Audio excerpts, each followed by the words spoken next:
Om Swastiastu, perkenalkan, nama saya Helen Krisanta Mandabayan dengan NIM 20 11 03 13 12 dari kelas F, Prodi S1 Pendidikan Guru Sekolah Dasar.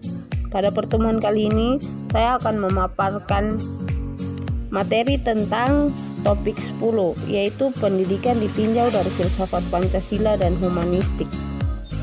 Saya akan menjelaskan tentang pendidikan ditinjau dari filsafat humanistik. Dari abad ke-16 sampai ke-17, filsafat pendidikan aliran humanisme menekankan pada pendidikan bebas seperti gagasan orang-orang Yunani dan Romawi. Aliran ini berpendapat bahwa pendidikan harus terdiri dari suatu susunan mata-mata pelajaran yang terbatasi, tetapi yang harus dikuasai dengan sebaik-baiknya. Mata pelajaran itu harus memiliki kekuatan untuk melatih dan mengembangkan tubuh dan akal budi manusia. Pengetahuan yang harus dikuasai ini terdapat dalam tulisan-tulisan para penulis Yunani dan Latin terkenal. Bagi aliran ini, penduduk dan pribadi yang terbaik adalah orang yang terpelajar. Sastra Yunani Romawi membantu kurikulum untuk semua sekolah. Berikut ciri teori humanisme. Pendekatan humanisme dalam pendidikan menekankan pada perkembangan positif. Pendekatan yang berfokus pada potensi manusia untuk mencari dan menemukan kemampuan yang mereka punya dan mengembangkan kemampuan tersebut. Hal ini mencakupi kemampuan interpersonal, sosial, dan metode untuk pengembangan diri yang ditunjukkan untuk memperkaya diri, menikmati keberadaan hidup, dan juga masyarakat. Keterampilan atau kemampuan membangun diri secara positif ini terjadi sangat penting dalam pendidikan karena terkait dengan akademik. Setelah menjelaskan tentang pendidikan ditinjau dari filsafat humanistik, sekarang saya akan menjelaskan tentang pendidikan ditinjau dari filsafat Pancasila. Ajaran filsafat mempunyai status tinggi dalam kebudayaan manusia, yakini sebagai ideologi bangsa dan negara, dan selanjutnya menjadi eksistensi suatu bangsa. Untuk menjaga eksistensi, maka diwariskanlah nilai-nilai itu pada generasi selanjutnya dengan cara transfer nilai yang efektif melalui pendidikan. Untuk menjamin kebenaran dan efektifnya proses pendidikan, maka dibutuhkan landasan filosofis dan ilmiah sebagai asas normatif dan pedoman pelaksanaan pembinaan. Yang berhasil atau tidaknya, pendidikan berpengaruh besar terhadap prestasi suatu bangsa, bahkan tingkah sosial budaya mereka. Berikutnya, saya akan menjelaskan tentang filsafat pendidikan bisa dibagi menjadi dua, yaitu sebagai berikut: landasan ilmiah dan landasan filosofis. Yang pertama, landasan ilmiah bagi pelaksanaan pendidikan yang terus berkembang secara dinamis.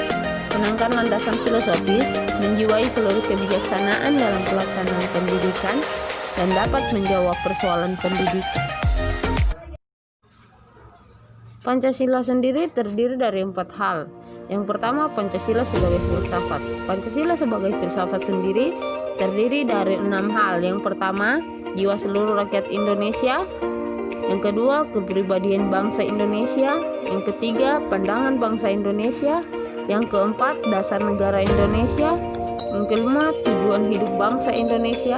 Yang keenam, kebudayaan yang mengajarkan bahwa hidup manusia akan mencapai puncak kebahagiaan jika dapat dikembangkan keselarasan dan keseimbangan, baik dalam hidup manusia secara pribadi, sebagai musuh sosial dalam hubungan masyarakat, alam, dan Tuhan, mengejar kemajuan lahiriah dan kebahagiaan rohani. Yang kedua, Pancasila sebagai filsafat pendidikan nasional dan diselenggarakan oleh pemerintah sebagai satu sistem pengejaran nasional.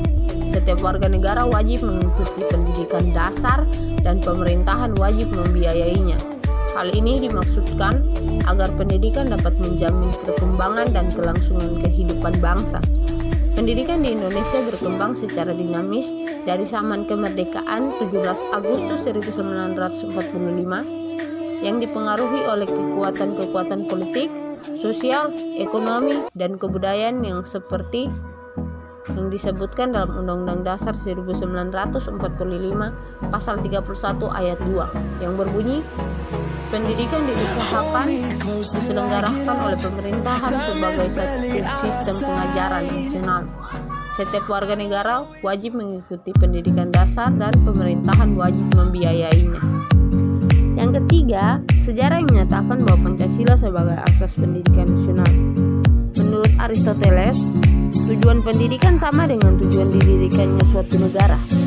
Rapat 1988, titik 240. Begitu juga Indonesia yang berdasarkan Pancasila dan Undang-Undang Dasar 1945 ingin menciptakan manusia Pancasila. Yang mana A, tahun 1959 pemerintah mengeluarkan kebijaksanaan agar arah pendidikan tidak menuju bentuk manusia liberal yang dianggap sangat bertentangan dengan jiwa dan semangat bangsa Indonesia. Kemendikbud 1999, dan B, atas instruksi Menteri Pengajaran dan Budaya PM Prof. Dr.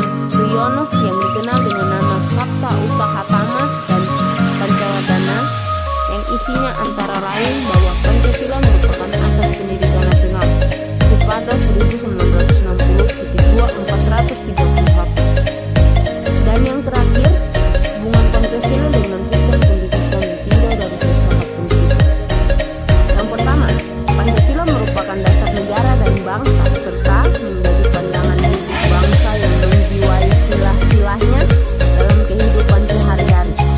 Yang kedua, filsafat pendidikan berusaha menjawab dan berpikir secara mendalam, sistematis, dan komprehensif mengenai bagaimana nilai-nilai Pancasila itu dapat dihayati, dipahami, dan dilaksanakan. Dan yang ketiga, sistem pendidikan memasukkan nilai-nilai Pancasila ke dalam proses pendidikan atau peran utama transfer nilai